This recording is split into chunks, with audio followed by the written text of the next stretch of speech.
Hey everyone, it's Shelby with Shelby's Crafty Corner, and we are here today because we are going to stuff a 24-inch evergreen pine base with 10-inch mesh, and I'm going to show you how. So we're going to start off with two 10-inch rolls of mesh. These are not full rolls because we're not going to use full rolls, okay? This is a white fabric mesh, and this is a purple fabric mesh. I really like fabric mesh, especially for spring, because it doesn't give off that shiny metallic look that a lot of the other meshes can give off. So we're going to use a fabric mesh. Now this one, I need to cut a straight edge because I used it last. And so now we're going to take these out, and I have it on my table here, and I'm kind of just pulling it out to just straight arm's length. So it's going to come out to be about 17 to 22 inches. And this one's 17, and that's actually a little smaller than I like. So, you know, 17 to 20 inches is really perfect. My table's taller now than what I'm used to, so my arm might have to go a little higher. But we're going to start off by cutting. I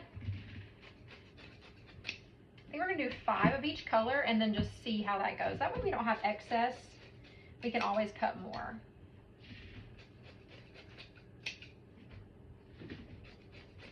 Make sure you have a good pair of scissors while you're cutting your mesh, because you don't want to fight it. If you have a bad pair of scissors, you're going to fight it, and it makes your life miserable, so don't do that. So let's set those off to the side. Let's bring our pine back over here and snip this tag off. These came from Hobby Lobby during the Christmas season. I usually stock up on them because they're so cheap. So $12.99, which they did go up, but I got super lucky and was able to find some more $12.99 ones and get those 50% off. So it makes a very cheap base. If you have your tax ID as a business, you can also purchase from Pottery. There's lots of places online that carry bases too, like Craft Outlet, the Wreath Shop, White Bayou Wreaths and Supplies, Deco Exchange. All of those places usually will have some sort of base. Even if it's not a wreath, they do carry a lot of swags as well. I like the evergreen pine because they're thick. I like that thick look. So what we're going to do first is we are going to squish our base. We are going to turn it into an oval. I like working with ovals because it's so pleasing to the eye. And I don't like this round. Bleh. You end up with a big old hole in the middle. So what you're going to do, you can either pull it against you, you can squish it, put it on the ground, however you want to do it. I just kind of work with it. You can put it up against me or squish it on the table. And I just turn it into an oval. Just like this. Looks a little funky. Now we are going to take our mesh, and you don't have to use, you can use 3 colors if you want. I use 3 colors a lot, but I have 2 colors of the fabric and it matches what I'm doing, so we're just going to use just fabric for today. And so I'm taking this mesh and it automatically rolls, okay? We are going to roll this inside, scrunch it together, and place it into our evergreen pine.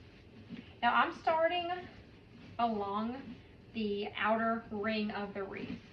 I'm not going to the outside. I'm not on the outside very edge, but I'm going to the outer ring on top of it.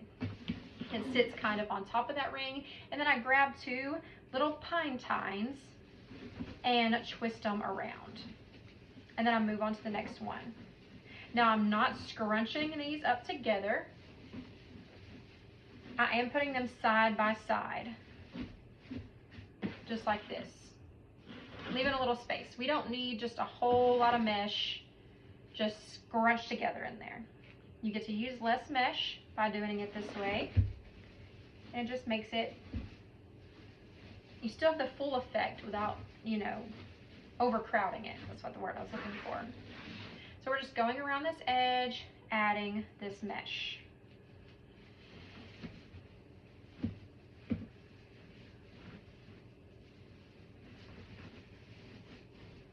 And so far, I'm almost halfway done, and I've only used 2 of each color. So I think we might make it with 5.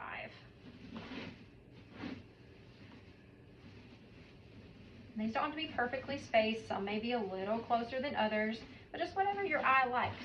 The more that you create, the more you'll realize what you like. I just like to do some trim. some trim work.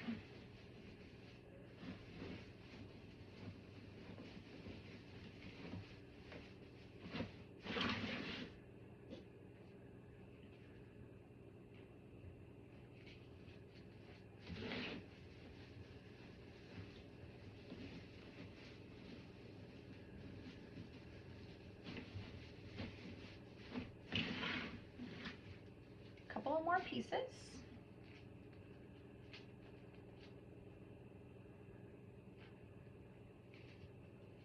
I really like the crumple method. I think it's a very full method. It creates a very cute mesh, the little ruffles along. I just think it's very eye-pleasing. I use the crumple method for wreaths and for garlands.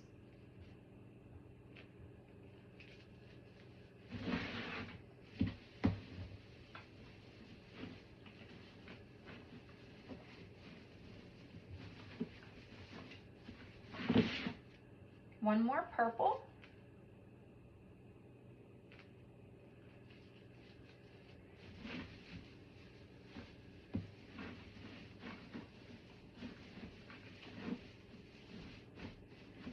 And now we have our completed outside edge. Now you could leave it like this if you wanted to. If you had a lot of big stuff going on in there, you didn't need a lot of mesh. We're not going to. However, we are just gonna add some poofs. So we are gonna take, I'm gonna take my purple, because the wreath that I'm making for this has a lot of very light colors, very pastel colors. So I need some darkness to get back there so that they pop off instead of blending in with it. So we're gonna use this purple. Now, I did already use this for another project, so I might run out, but we'll see. I'm just gonna drop it to the ground. I'm gonna gather this in my hand just like this.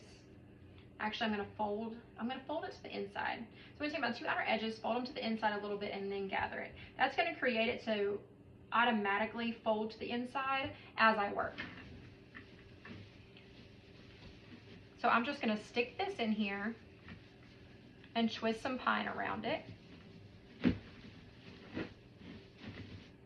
And I'm just gonna start making some poofs. So I'm just gonna gather these pieces and just start poofing it around the inner ring. Just some little poofs, nothing crazy. My ribbon's getting attached. I'm taking it. When you're fighting the end of a roll of mesh, it makes it a little hard. We're just gonna poof it.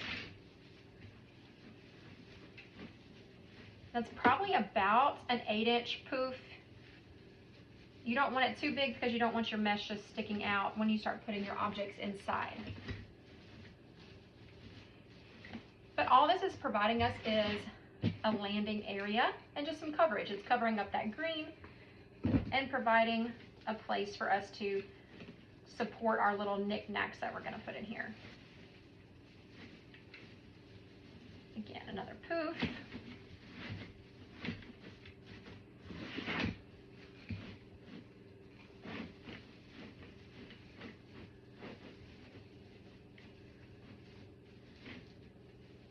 So this is the exact same method I did on the wreath before when I used this mesh.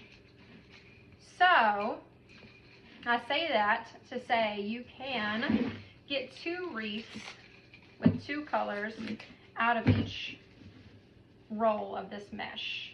Now this one did come up a little bit short, but it's because the last wreath I did purple poofs and the curls as well. So I obviously have a lot more white left over. But what we can do here is grab a little bit more purple.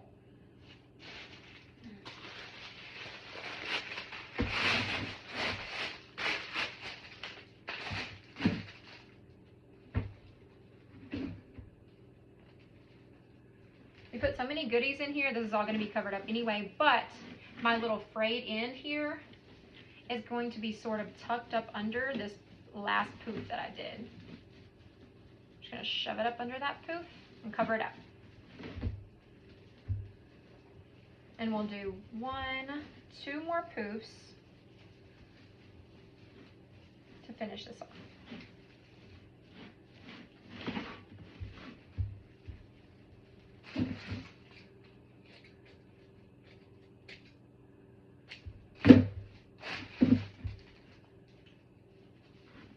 again, I'm going to tuck this up under this other poof. That way my ends aren't catching onto anything.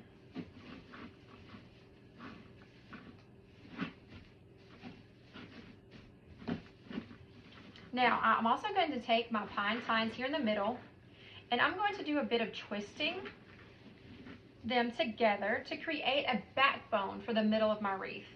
That way, the items that I do place in the middle have a little bit of structural strength. Something to adhere to and just hold them in. That way they don't just fall backwards. Just a couple, just to get some stability in there. And there you have it. There's our base. It doesn't look like a whole lot, but it's going to look super cute when we start adding all of our goodies to it. So find the video, which I will probably post in the comments, or if this is on YouTube, it will be up here, maybe over here. We'll see.